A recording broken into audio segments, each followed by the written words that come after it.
Imagine entrar em uma sala e, instantaneamente, sem dizer uma palavra, todos sabem.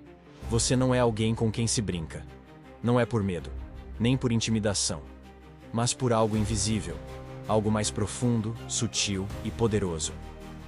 Carl Jung chamou isso de presença arquetípica, Sun Tzu de posicionamento estratégico, Lao Tzu, poder invisível. Hoje você vai dominar os três. Vai construir um escudo psicológico impenetrável e nunca mais será ridicularizado. Vai aprender como virar o centro de gravidade em qualquer ambiente e dominar, silenciosamente, qualquer pessoa. Mas antes, você precisa escapar de uma armadilha que derruba até os mais brilhantes. Uma falha fatal que destruiu carreiras brilhantes, silenciosamente. Carlos era o diretor de vendas mais bem-sucedido da empresa. Batia metas com a mesma facilidade com que respirava. Em reuniões, falava com autoridade. Argumentava com dados. Sempre vencia. E esse foi o seu erro. Porque ao vencer todos os argumentos, ele perdeu todas as pessoas. Seus colegas pararam de dar opiniões. Por quê? Para evitar serem corrigidos, publicamente. Seus subordinados começaram a esconder problemas. Por quê? Para evitar a humilhação de ouvir a solução óbvia que ele inevitavelmente apontaria.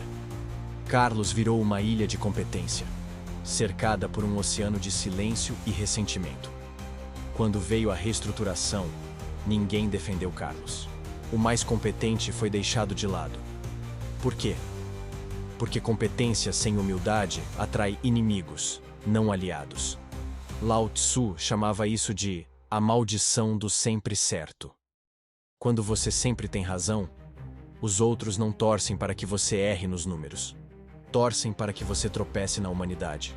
Querem ver uma falha, um momento de vulnerabilidade, algo que prove que você é como eles.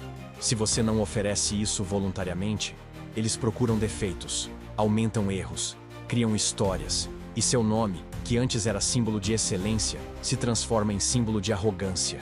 A solução? Perca, estrategicamente. Vença, com sabedoria. Lao Tzu usava essa técnica como conselheiro imperial. Em discussões menores, ele cedia com facilidade. Fazia os outros se sentirem inteligentes, valorizados. Mas quando o tema era crucial, sua voz era inquestionável. Steve Jobs fazia isso instintivamente.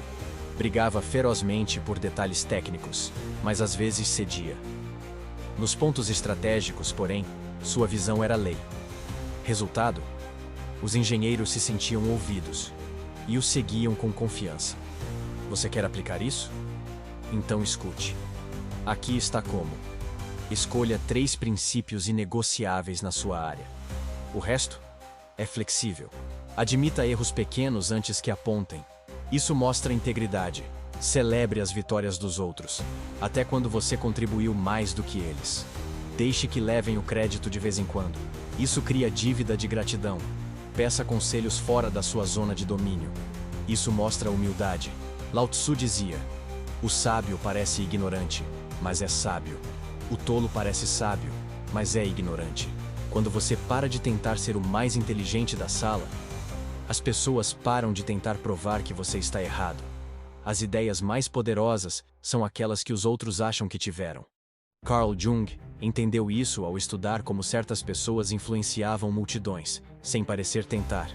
Eles plantavam pensamentos, não empurravam ideias, sugestões que germinavam na mente dos outros. Ele chamou isso de influência arquetipal. Maria, gerente de marketing, dominava essa técnica sem saber. Ela não impunha ideias, fazia perguntas. O que vocês acham que nosso cliente sente ao ver essa propaganda? Ou, como podemos tornar nossos concorrentes irrelevantes? As respostas vinham dos outros, mas as perguntas eram dela. Maria conduzia as conclusões, sem parecer comandar.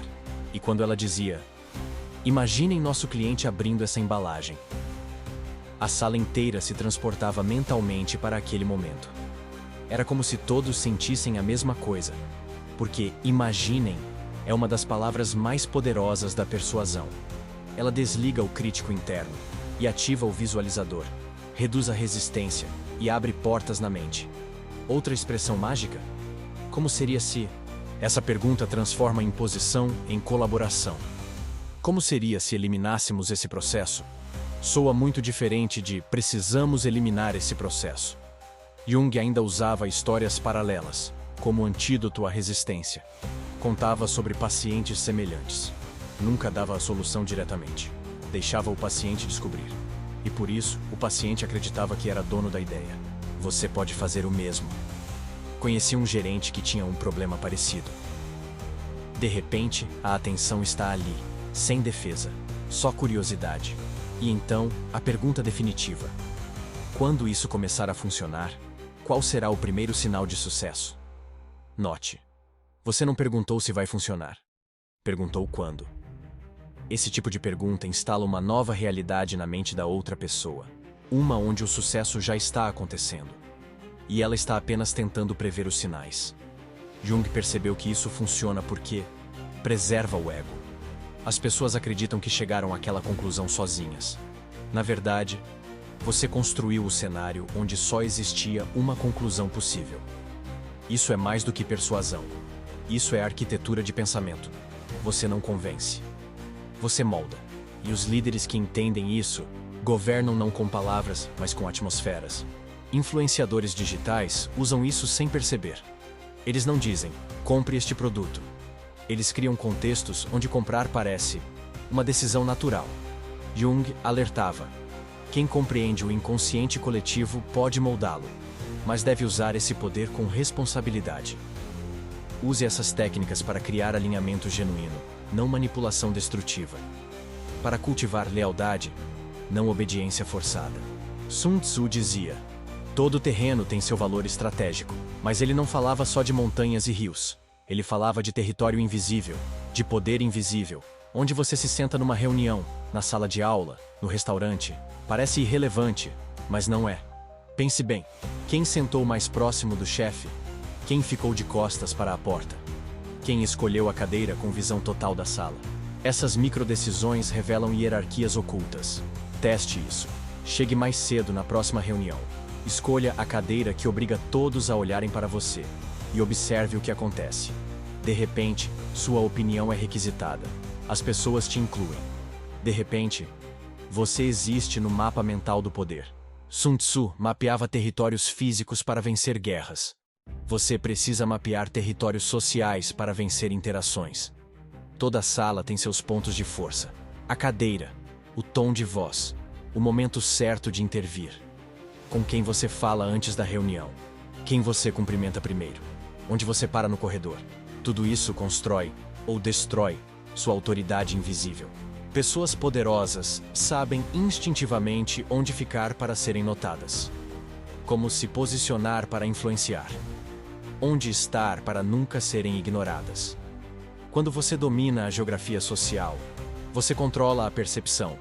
E quem controla a percepção, molda realidades. Jung fez uma descoberta perturbadora. Pessoas que reprimem completamente sua agressividade se tornam presas fáceis. Elas emitem uma energia de submissão, irradiam vulnerabilidade, mas as pessoas verdadeiramente respeitadas tinham algo em comum: perigo contido. Não eram agressivas, mas algo nelas dizia: eu posso ser se precisar. Esse potencial implícito gera respeito instantâneo. Jung chamou isso de integração da sombra, aceitar e refinar seus impulsos primitivos, ao invés de negá-los. Teste isso. Da próxima vez que alguém te interromper, não sorria educadamente. Mantenha contato visual por 3 segundos a mais. Não fale, deixe o silêncio pesar. Você não foi rude, mas comunicou algo novo. Eu não sou inofensivo. Ana, contadora de 28 anos, era vista como a boazinha do escritório. Sempre disponível, sempre sorridente. Resultado? Era explorada, até que ela integrou sua sombra. Começou a dizer não, sem justificativas longas. Parou de sorrir quando estava desconfortável, e ficou em silêncio diante de comentários idiotas, em vez de fingir concordância.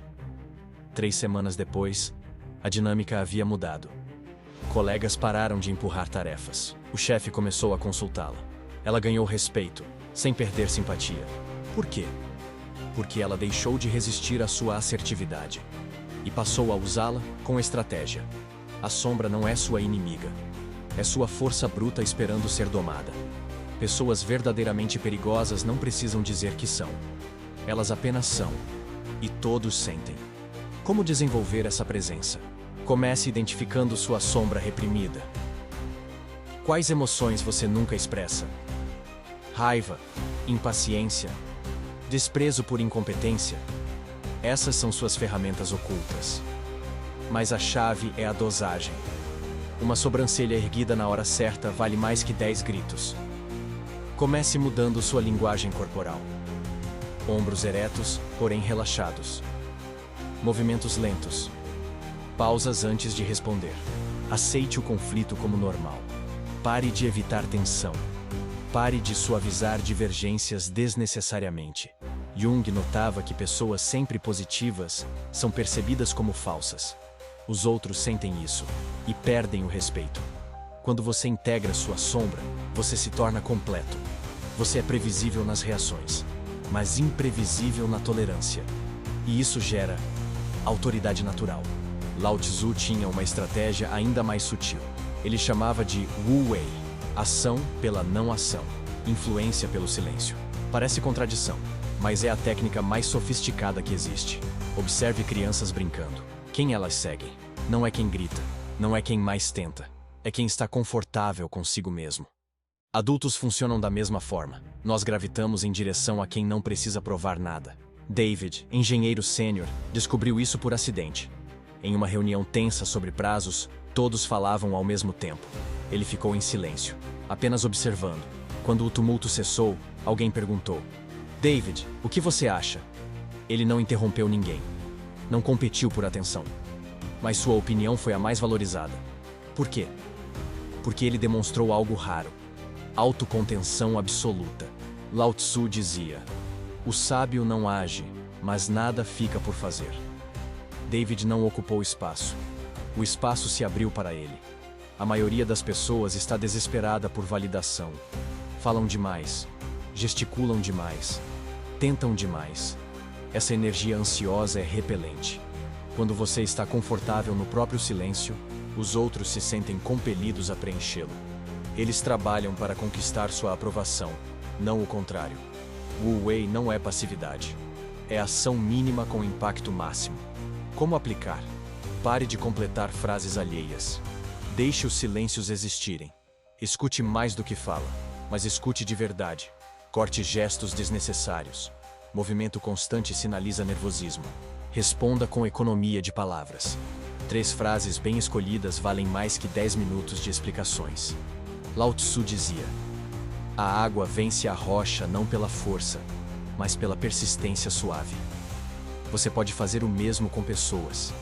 Ao invés de forçar acordos, crie espaço para que os outros cheguem às conclusões certas por conta própria. É mais lento, mas é definitivo. E não cria inimigos.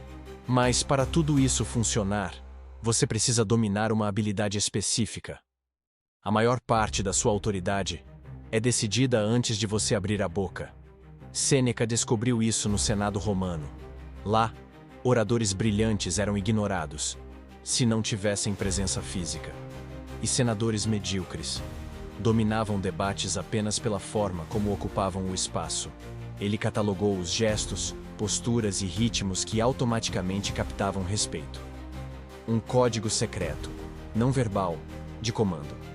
Sêneca se movia como um predador, deliberadamente, sem pressa, sem hesitação, nem rápido demais, o que sinaliza ansiedade, nem devagar demais, o que revela insegurança. Cada passo tinha ritmo, destino, intenção. Teste isso. Na próxima vez que entrar em uma sala, diminua o ritmo. Caminhe como se cada movimento fosse uma decisão consciente. E observe como o ambiente se ajusta à sua presença. Outra técnica de Sêneca: gesticulação controlada. Pessoas inseguras gesticulam demais. Tentam preencher o ar com movimento, como se precisassem justificar sua existência. Sêneca fazia o oposto. Seus gestos eram raros e, por isso, poderosos. Quando ele erguia uma mão, a sala silenciava. Por quê? Porque aquele gesto era precioso. Ele comunicava: agora, algo importante será dito. Faça o mesmo. Corte seus gestos pela metade. Use as mãos apenas para sublinhar os pontos cruciais.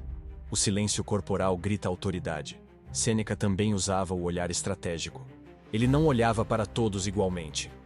Ele selecionava os influentes e direcionava seu olhar para eles.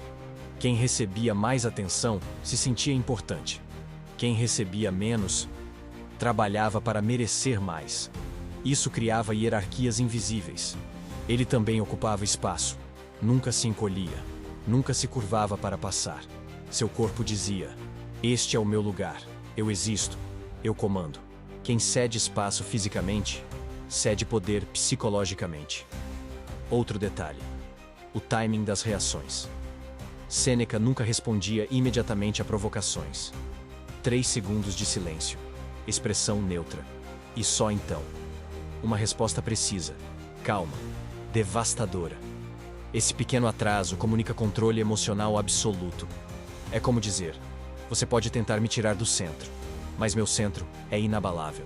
Essas técnicas transformam seu corpo em um campo de força psicológico. As pessoas sentem sua autoridade, antes mesmo de racionalizá-la. E isso nos leva ao ponto mais crucial de todos: alianças invisíveis. Minha maior humilhação virou minha maior vitória quando entendi isso. Reunião de departamento. Eu apresentei um projeto de 3 meses. Um colega riu e disse: "Isso nunca vai funcionar." Ele influenciou a sala. E todos pareceram concordar. Saí destruído. Mas então, lembrei de Sun Tzu. Antes da guerra, prepare o terreno. Em vez de confrontar, eu investiguei. Descobri que aquele colega já havia sabotado outros projetos, que ele acumulava ressentimentos silenciosos, que sua popularidade era artificial. Então eu agi diferente. Construí pontes. Falei individualmente com cada pessoa da sala. Perguntei sobre seus projetos, ofereci ajuda, criei conexão. 2 semanas depois, eu tinha aliados inconscientes, pessoas que não sabiam que estavam do meu lado, mas estavam. Na próxima reunião, apresentei uma versão melhorada do mesmo projeto. O mesmo colega tentou ridicularizar de novo. Mas algo diferente aconteceu.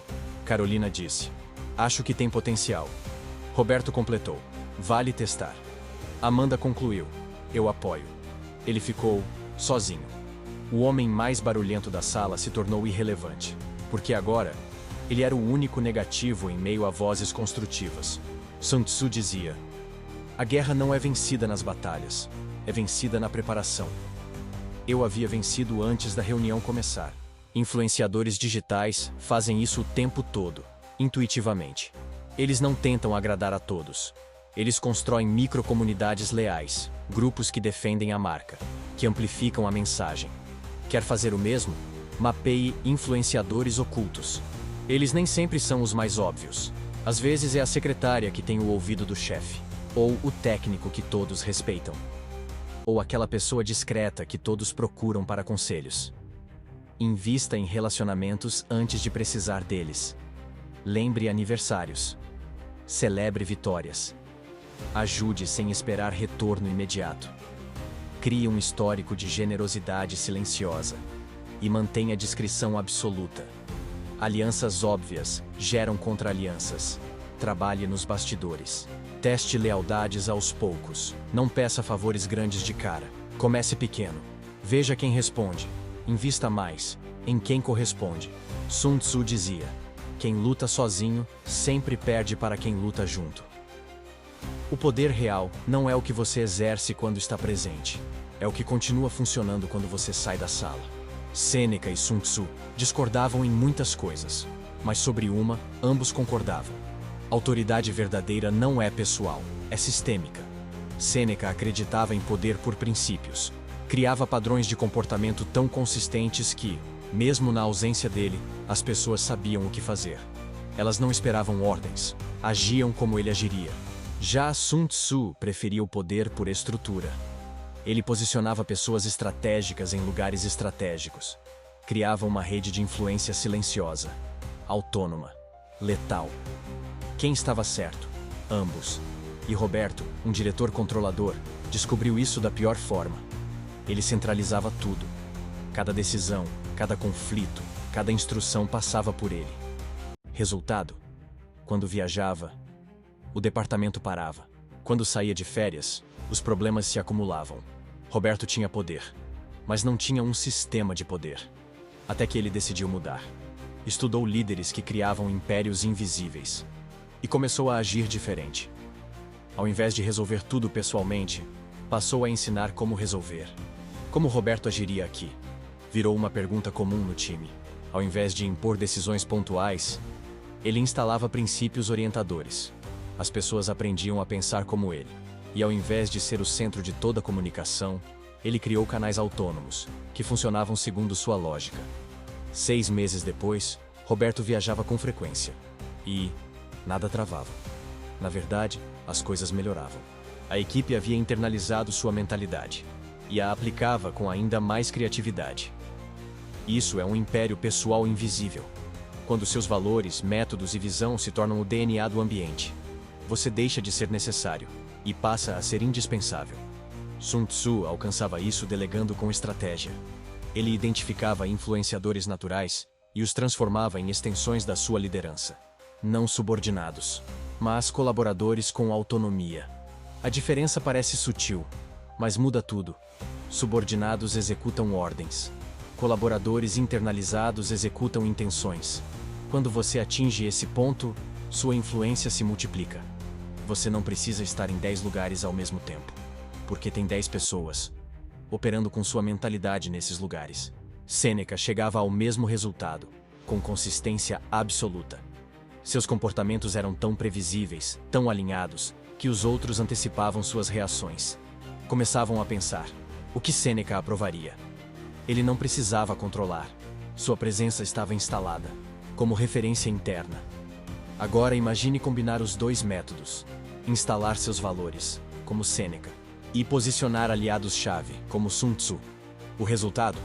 Você cria um campo de força comportamental, que opera 24 horas por dia, mesmo quando você está dormindo.